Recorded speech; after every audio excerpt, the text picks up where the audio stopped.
ಅಷ್ಟಕ್ಕೂ ಈ ರಾಜೀವ್ ಗೌಡ ಯಾರು, ಅವರ ಹಿನ್ನೆಲೆ ಏನು ಗೊತ್ತಾ? ರಾಜೀವ್ ಗೌಡ ಯಾರು ಮತ್ತು ಹಿನ್ನೆಲೆ ಏನು? ಶಿಡ್ಲಘಟ್ಟದವರೇ ಅಲ್ಲದ ರಾಜೀವ್ ಗೌಡ ಇಲ್ಲಿಗೆ ಬಂದಿದ್ದು ಹೇಗೆ? ಶಿಡ್ಲಘಟ್ಟದವರೇ ಅಲ್ವಂತೆ. ಮುನಿಯಪ್ಪರ ಸ್ಥಾನ ಕಸಿಯೋಕೆ ನಡೆಸಿದ ಆ ತೆರೆ ಹಿಂದಿನ ಮಸಲತ್ತೇನು ಗೊತ್ತಾ?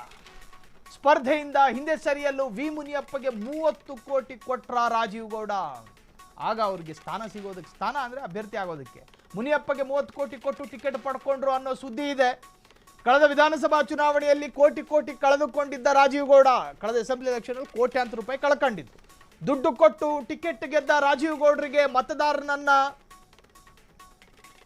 ವಿಶ್ವಾಸಕ್ಕೆ ತಗೊಳ್ಳೋದಕ್ಕೆ ಸಾಧ್ಯ ಆಗಲಿಲ್ಲ. ಬೆಂಗಳೂರಲ್ಲಿ ರಿಯಲ್ ಎಸ್ಟೇಟ್ ಉದ್ಯಮ ನಡೆಸ್ತಾ ಇರೋ ರಾಜೀವ್ ಗೌಡ ಅಪಾರ್ಟ್ಮೆಂಟ್ಗಳನ್ನ ಕಟ್ಟಿ ಸಂಪಾದಿಸಿದ್ದೆಲ್ಲ ಶಿಡ್ಲಘಟ್ಟಕ್ಕೆ ಸುರಿದ್ರು. ಬೆಂಗಳೂರು ಗ್ರಾಮಾಂತರ ಜಿಲ್ಲೆಯಿಂದ ಬಂದು ಶಿಡ್ಲಘಟ್ಟ ಕಾಂಗ್ರೆಸ್ನಲ್ಲಿ ಹಿಡಿತ ಸಾಧಿಸಿದ್ರು.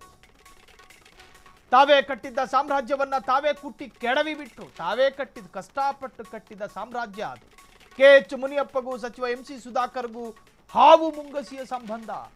ಶಿಡ್ಲಘಟ್ಟದಲ್ಲಿ ಹಿಡಿತ ಸಾಧಿಸಲು ಇಬ್ಬರು ನಾಯಕರು ಭಾರೀ ಕಸರತ್ತನ್ನು ಮಾಡಿದ್ರು.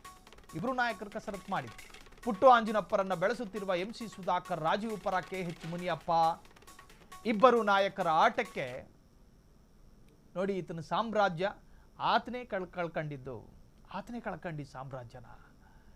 ನಾಯಕನಾಗೋದಕ್ಕಿದೆಯಲ್ಲ, ಹೈಟು ವೆಯ್ಟ್ ಇದ್ರೆ ಸಾಕಾಗಲ್ಲ, ಕೈಯಲ್ಲಿ ಪೆನ್ನು ಸ್ಕಿನ್ನು ವೈಟ್ ಆಗಿದ್ರೆ ಸಾಕಾಗೋದಿಲ್ಲ, ತಲೆಯಲ್ಲೊಂದಷ್ಟು ಬುದ್ಧಿವಂತಿಕೆ ಇದ್ರೂ ಸಾಕಾಗೋದಿಲ್ಲ.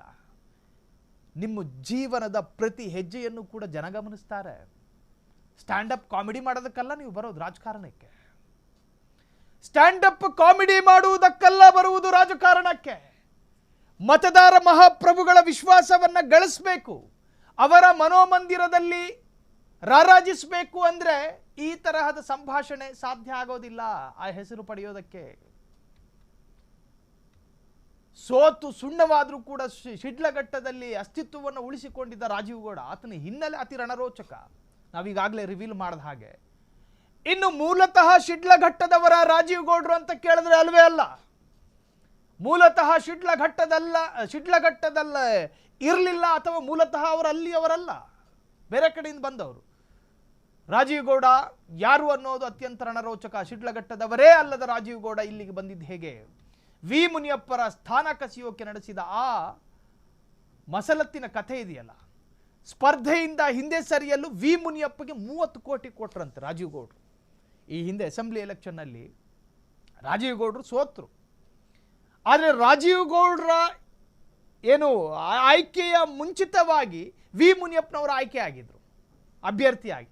ಆದರೆ ವಿ ಮುನಿಯಪ್ಪನವರೇ ರಾಜೀವ್ ಗೌಡ್ರಿಗೆ ಕೊಟ್ಬಿಟ್ಟಿದ್ರೆ ಚೆನ್ನಾಗಿತ್ತು ಅಂತ ಸ್ವಯಂ ಪ್ರೇರಿತವಾಗಿ ಹೇಳ್ಕೊಂಡಿದ್ರಂತೆ. ಹಾಗೆ ಹೇಳಿಕೊಡುವುದಕ್ಕಾಗಿ, ಹಾಗೆ ರೆಫರೆನ್ಸ್ ಮಾಡೋದಕ್ಕಾಗಿ 30 ಕೋಟಿ ಕೊಟ್ಟರು ಅಂತ ಸುದ್ದಿ ಇತ್ತು, ಬಹಳಷ್ಟು ಸುದ್ದಿ ಆಗಿತ್ತು.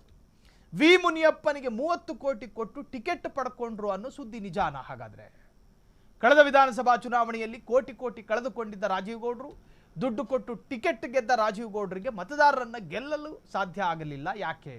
ಬೆಂಗಳೂರಿನಲ್ಲಿ ರಿಯಲ್ ಎಸ್ಟೇಟ್ ಉದ್ಯಮ ನಡೆಸ್ತಾ ಇರುವಂತಹ ರಾಜೀವ್ ಗೌಡ ಅಪಾರ್ಟ್ಮೆಂಟ್ಗಳನ್ನು ಕಟ್ಟಿ ಸಂಪಾದಿಸಿದ್ದೆಲ್ಲ ಶಿಡ್ಲಘಟ್ಟಕ್ಕೆ ನದಿಗೆ ಹೋಮ ಬಿಟ್ಟಂಗಾಯ್ತು. ಬೆಂಗಳೂರು ಗ್ರಾಮಾಂತರ ಜಿಲ್ಲೆಯಿಂದ ಬಂದು ಶಿಡ್ಲಘಟ್ಟ ಕಾಂಗ್ರೆಸ್ನಲ್ಲಿ ಹಿಡಿತ ಸಾಧಿಸಿ ತಾವೇ ಕಟ್ಟಿದ ಸಾಮ್ರಾಜ್ಯವನ್ನ ತಾವೇ ಕುಟ್ಟಿ ಕೆಡವುಕೊಂಡ್ರು. KH ಮುನಿಯಪ್ಪನಿಗೂ ಸಚಿವ MC ಸುಧಾಕರ್ಗೂ ಹಾವು ಮುಂಗುಸಿಯ ಸಂಬಂಧ ಇಬ್ಬರಿಗೂ ಆಗೋದಿಲ್ಲ. ಶಿಡ್ಲಘಟ್ಟದಲ್ಲಿ ಹಿಡಿತ ಸಾಧಿಸಲು ಇಬ್ಬರು ನಾಯಕರು ಭಾರಿ ಕಸರತ್ತು ಮಾಡಿದ್ರು. ಪುಟ್ಟು ಆಂಜಿನಪ್ಪರನ್ನ ಬೆಳೆಸುತ್ತಿರುವ MC ಸುಧಾಕರ್, ರಾಜೀವ್ ಪರ KH ಮುನಿಯಪ್ಪ ಇಬ್ಬರು ನಾಯಕರ ಆಟಕ್ಕೆ ದಾಳವಾಗಿ ಬಿಟ್ರ ರಾಜೀವ್ ಗೌಡ್ರು.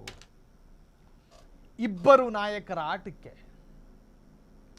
ರಾಜೀವ್ ಗೌಡ್ರಿಗೆ ಕೃಷ್ಣ ಭೈರೇಗೌಡರು ತರದ ಅನುಭವ ಇಲ್ಲ, ನನ್ನನ್ನು ಬಳಸ್ಕೊಂಡು ಈ ಹಂತಕ್ಕೆ ತರಬಲ್ರು ಅನ್ನುವಂಥ ಯಾವ ಕಲ್ಪನೆಯೂ ಅವರಿಗಿರಲಿಲ್ಲ.